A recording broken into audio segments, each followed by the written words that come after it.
Hello, sports fans, and welcome to another edition of Scott Sports 101. I'm Scott Trella. We've got Browns, we've got Cavs, Guardians, the Buckeyes in their first game. And we got all that, and hopefully the Guardians will snap their losing skid tonight. But first, we'll get to all that. But first, here is today's Scott Sports 101 trivia question. Founded in 1920, which NFL franchise became the first to record 700 victories when it did so on November 18th, 2010? This team also has the most players enshrined in the Hall of Fame and the most retired jersey numbers. Which team is this? I'll have the answer later in the podcast. Former Cleveland Browns center J.C. Tretter has retired from football after 8 seasons in the NFL, but will remain in his role as president of the NFL Players Association. Tretter, 31, announced his decision on Thursday on Twitter, saying he is leaving the game on my own terms, but it also is looking forward to doubling down on his NFLPA presidency. The Browns released Tretter in a salary cap clearing move in March, just after he was re-elected to a second term as NFLPA president. Tretter started every game but one due to COVID-19 in 2021 for the Browns. Over the past 5 seasons, despite battling knee injuries that limited how much he could practice, with Tretter anchoring the middle of the Browns' offensive line, ranked among the league's best in 2020 and 2021. The Browns, however, released Tretter to clear $8.25 million against the salary cap, and replaced him with Nick Harris, who suffered a season-ending knee injury on the second play of the preseason opener against the Jacksonville Jaguars. Instead of making the move to re-sign Tretter, the Browns bumped up reserve Ethan Poek,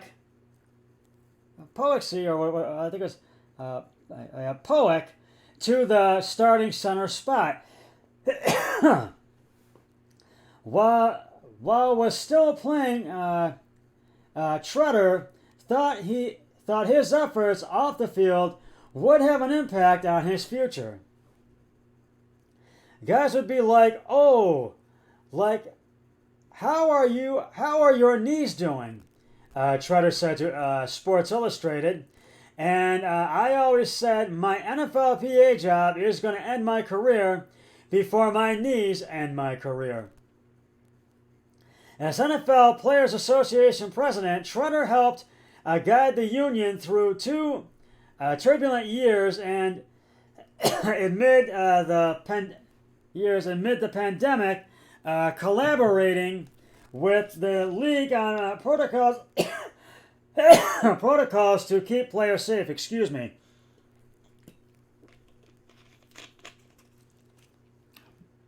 On protocols to keep players safe. Excuse me. Shortly after Tretter's first term began, the league and union agreed to a new collective bargaining agreement that added a 17th game to the regular season schedule and expanded the playoff field from 12 to 14 teams. The new CBA resulted in a higher minimum improved benefits for current and former players, and expanded rosters and practice squads. The deal also increased the players' share of the league revenue from 47% to the CBA of 48.5% last year. So we wish J.C. Tretter his best with his NFL Players Association presidency. More Browns news we have. Now that the preseason is over, the Browns have cut their roster down to 53 players. We know Jacoby Brissett will be the starting quarterback for 11 games, with Josh Dobbs as his backup, with Deshaun Watson serving an 11-game suspension that took effect last Tuesday, August 30th. Running backs, now here's the list of players, of the 53 players. Running backs, Nick Chubb, Kareem Hunt, Dearness Johnson, Jerome Ford, who has been a major impact on all 3 preseason games, and Demetric Felton. Wide receivers, Amari Cooper, Donovan Peoples-Jones, Anthony Schwartz, David Bell, Michael Wood II, and David Bell, who danced his way to the roster after being drafted and did very well in the preseason. So I want to commend him for that. And Michael Wood II as well. Those are your wide receivers. Tight ends, David Njoku and Harrison Bryant, who had really big numbers last season. Offensive linemen, Jedrick Wills Jr., Jack Conklin, who were uncertain about his start for this Sunday. Chris Hubbard, James Hudson III, Wyatt Teller, Joe Bitonio, Michael Dunn, Drew Forbes,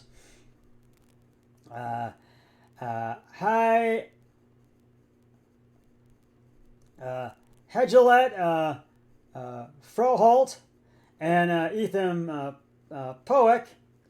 And defensive linemen, Myles Garrett, Jadeveon Clowney, Trayvon Bryan, Jordan Elliott, Alex Wright, Chase Winovich, Isaac Rochelle, Tommy Togiai, Perion Winfrey, and Isaiah Thomas. Linebackers, Anthony Walker Jr., Jacob Phillips, Jeremiah Ozworth-Kormoa, Sahon Tahake, Tony Fields II, and Jordan Kumaziak. Defensive backs, Denzel Ward, Greg Newsome II, and hopefully he's going to be back, Greedy Williams, A.J. Green, M.J. Emerson Jr., John Johnson III, Grant Dupit, Ronnie Harrison Jr., and D. Anthony Bell, and Richard LeCount III. Specialists, which are the kickers, kicker Cade York, punter Corey Bajorquez, and left safety Charlie Hewlett. And that's the Browns' 53-man roster for the 22-23 season. And I have a good feeling about this Browns season, that we're going to have a great season. And I've heard people say, one person that is a customer where I work said he feels the Browns are going to be a surprise this season. So we'll see. You never know. The Browns cut well-known quarterback Josh Kelly and running back John Kelly Jr. Quarterback Josh Rosen, and John Kelly Jr. and several other players that were not able to make their way onto the 53-man roster. And so hopefully they'll find their way with some other teams, so we'll see.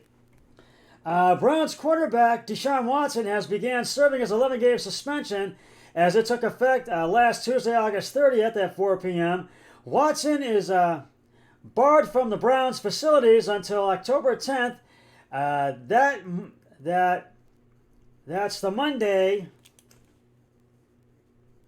after the Browns' Week 5 matchup against the Los Angeles Chargers. He's then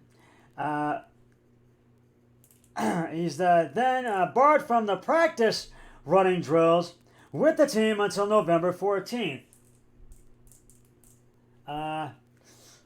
he will be able to be reinstated on November 28th, and Watson will be allowed to practice with the team, and he will be back with the team week 13 as the Browns will take on his former team, the Houston Texans, on the road.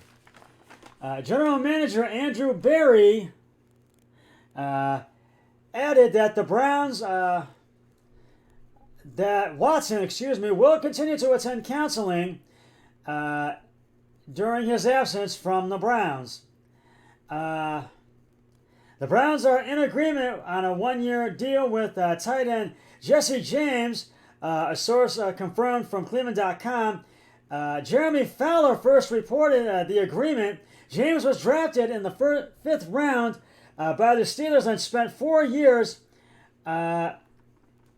in Pittsburgh, where he caught 120 passes for 1,189 yards and 9 touchdowns over the first 3 seasons.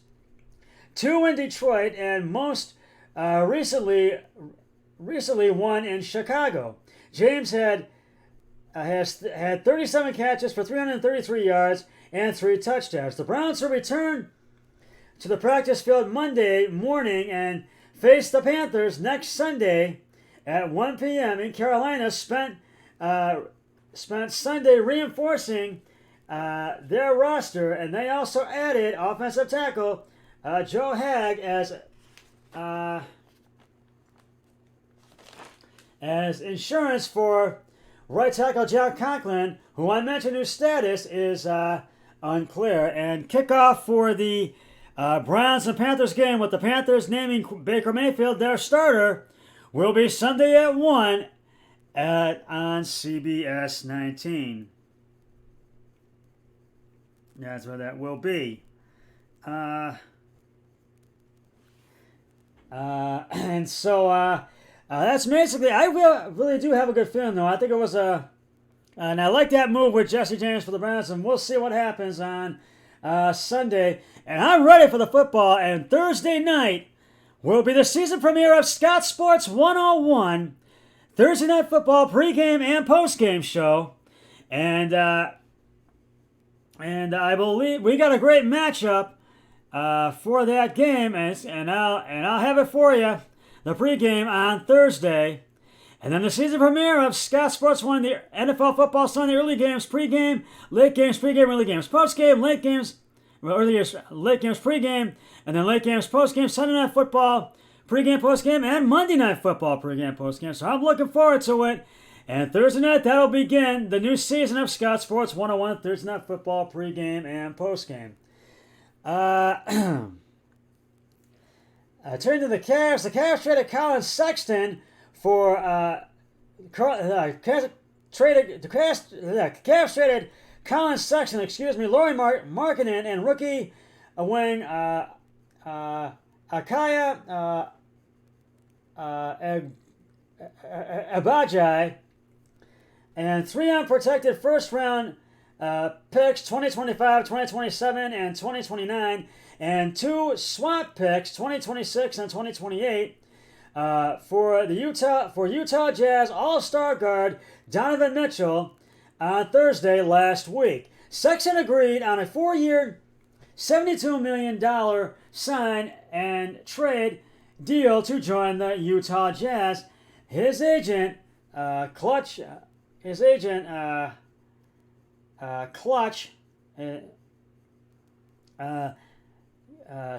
sports CEO Rich Paul told ESPN. The deal transforms the Cavs into an Eastern Conference contender with potential staying power, adding Mitchell to a lineup that includes 2022 All-Star guard, Darius Garland, center Jared Allen, and Rookie of the Year runner-up Evan Mobley, who appears to be destined to become an all-NBA player, no doubt. So I really feel this was a good move, and I also feel this is good. I think the Cavs are going to have a great season, and they'll be beginning next month in October, so we'll see what happens with them. But I feel this was a great move, and I'm running out of time for this first segment. This will be a 2-part podcast, so I'll be right back after I upload this, so stay with us. I'm coming right back.